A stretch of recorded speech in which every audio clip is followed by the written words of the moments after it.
With me now in the studio is a man that helps make dreams come true. It's Andrew Hazen, and he is with Angel Doe Ventures. Welcome to the show. Thank you. Thank you for having me. That's really what you do now, you know. I am an angel. You are an angel. How does one become an angel? Walk us through the steps. You weren't always an angel. No. I mean, I don't know how much time we have today, but it was a very long, laborious process, but through hard work, perseverance, never giving up, and having people believe in me. And I was very fortunate to not sell my company once, but sell the same company twice. And being financially fortunate, now I'm able to help others as I always wanted to do, and now have the beauty of time and financial wherewithal to be able to do that. So I'm helping other people take their dreams, believe in themselves, take a leap of faith, and follow through with what they want to do. Incredible, absolutely incredible. Now, the company that you had was IT related. Yes. Right? Is that the company that you sold twice? Yes, I had an internet marketing company on Long Island called Prime Visibility. Started it in 1998, grew it from myself to about 75 people, and was really fortunate to make the Inc. list of fastest growing companies in both 2007 and 2008. And how did you celebrate that?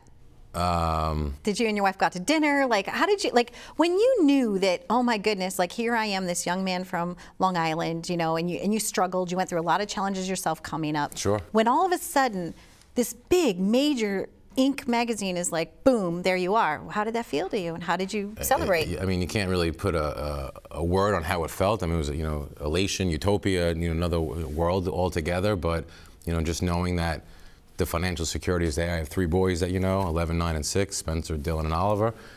Knowing that they'll be taken care of and whatnot is a great thing. So we celebrated, you know, like I waited for my lawyer. He told me to go home and kiss my wife. I kept hitting refresh on chase.com to make sure that the money hit. When I saw the money actually hit, I left the office and we celebrated, but it's an amazing feeling. So someone like yourself, when you hit it big, you could have just, you know, gone off to Fiji and lived in a hut and been happily ever after, but you didn't. No. Well, how did you find? Yeah, I do know you. So how did you find that voice in yourself and said, you know what, I don't want to do that. I want to help others achieve that. Yeah, I think that voice has always been speaking. It's just I didn't have the ability to be able, the freedom to be able to take my time during the day. I mean, time is our most valuable commodity. So whether you're Andrew Hazen, Donald Trump, or Robert Kiyosaki, or Donna Drake, there's 24 hours in the day. What you make of it is what you're able to reap from that benefit. So I've always wanted to be able to help these other companies, and you know, now that I'm able to do so, it's, you know, very rewarding. But it's a lot of hard work. People think it's easy and it's a glorious life, but it comes with a lot of hard work, as you know. You're still working as hard almost, right? That's what I have to say. Those that really know me, it doesn't matter how much money's in the bank. This to me is not work. I wake up, I figure which business I want to work on. I joined a law firm on Long Island, Ruskin, Moscow, Faltashek. I became of counsel, so I'm also an attorney. Everyone thought I was crazy, that I sold my business, I should be on the beach, and now I'm going to be a lawyer all of a sudden. So I'm working with them in their digital media group and their corporate securities group. And then we launched Angel Doe Ventures, which is like a seed accelerator. So people come to us with ideas. We put money into those people and/or the ideas. We buy the ideas, and we develop it. Many of you know that I have this bobblehead business. So yes, they're so cute. Thank you. I make custom bobbleheads through allbobbleheads.com.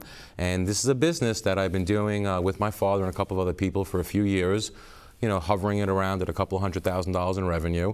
And when I had the freedom to be away from my job, and I had the ability to focus and bring the right team around me, in less than 15 months, we took the business to almost $4.5 million in revenue from 200,000. So again, it's not me making the heads and going out doing the sales, it's finding the right people. And that's what I try to teach or help people when they're looking for advice, is surround yourself with experts. I am the first one to admit that I don't know what I don't know. I'm a great connector, so you might have something that I can help you sell online or help you market, but when you start talking about margin or EBITDA, I bring in the right people. You know, I do what I do best, and I think everyone else should, to live it up, should do the same. I love the way that you're living it up. You know, and it's very much like my Live It Up family here, as you can tell. Like, I can't run the cameras, I can't do what Corey does, I can't direct, I can't do any of the skills. It takes an entire team of like 60 people here today, just so that we can sit here and have this conversation. And I'm so grateful to all the people that, you know, are surrounding me. So it's like you said, surround yourself with experts, people that know what you don't know, and move the ball forward. But here you are, you know how to finance things. You know how to make, you know, that monetary kind of contribution. For instance, if somebody comes to you with an idea, how can they best prepare for that first meeting with you? Great question. What should they do? Great question. You know, being in semi-retirement, because I've been so busy, we actually have recently launched Launchpad Long Island, a 12,000 square foot business accelerator and co-working space in Mineola. And my partner, Rich Foster, and myself have committed $250,000 of our own money to invest in startups. So we opened in early February. We already have 50+ applications of Long Island entrepreneurs looking for capital. And I have found, to be honest, that a lot of people coming, their pitches are horrible. Okay. You know, so I've been working through an organization I started. It's called listartups.org. So we help. I started about 4 months ago. We have 196 members. And the goal is to simply help startups, what they need to know. And our last startup meeting was on the art of the pitch. So I went over with the individuals in the room, you know, get up for early. You know, we invest in the entrepreneur, not necessarily the business. We're betting on the jockey, not the horse. So tell us who you are. Don't give me this whole pitch, and at the end, tell me how you're going to convert sun, photosynthesis into cleaning water, but I don't know that you're a PhD from Harvard or you know, what your network is like. So it's important to, you know, get that hook into somebody. Keep it concise. 60 seconds, 10 minutes at most, depending on what the setting is, i.e. the elevator pitch. You have a couple of minutes to tell someone your story, and really do your due diligence. You don't have to know all the answers, but you should know what your go-to-market strategy is, what you're going to do with the money. I've had people say, I need $20,000 to get started. Well, what are you going to do with that? I'm going to pay myself. Well, that's not what I want to hear as an investor. No. We had 7 companies pitch us last night. One person said they were looking for $300,000. They said once they had the money, they were going to build a nice, healthy company. So I said, excuse me, as an investor, what's my exit? It's great that you have a nice, healthy company, but how am I going to see a return on the investment?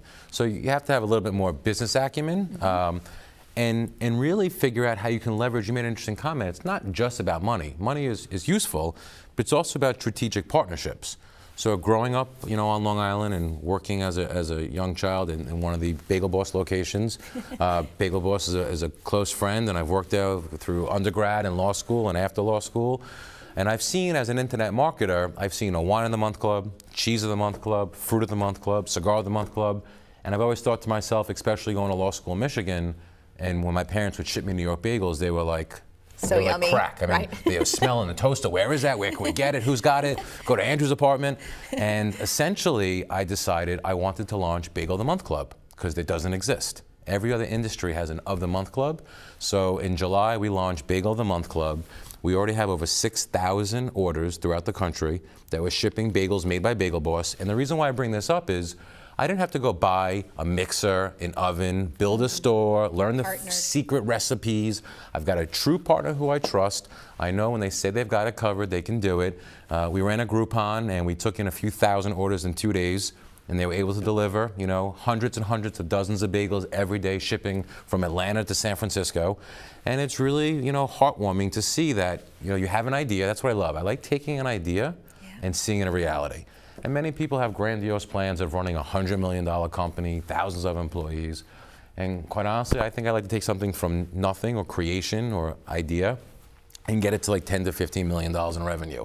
Once I started having more than 75 employees and, you know, investors and people to answer to, that was out of my comfort zone, which I'm not saying I don't like to be out of my comfort zone, because I do, but my own enjoyment is taking something from nothing to that range. And then there are other people that thrive on taking something from 10 million and growing it to $200 million. And that's when you pass that baton right off. I'm happy to do so. Happy to do so. And then it all becomes, again, you know, a dream becomes a reality once you have vision that you implement with action. Absolutely. And that's the key thing, implement. Yes. Because most people don't implement. They just have the idea. Dreamers and doers. That's right. Well, you've heard it right here from Andrew Hazen. If you've got an idea, know who to pitch it to, but know who the catcher is so that your pitch is geared right to them.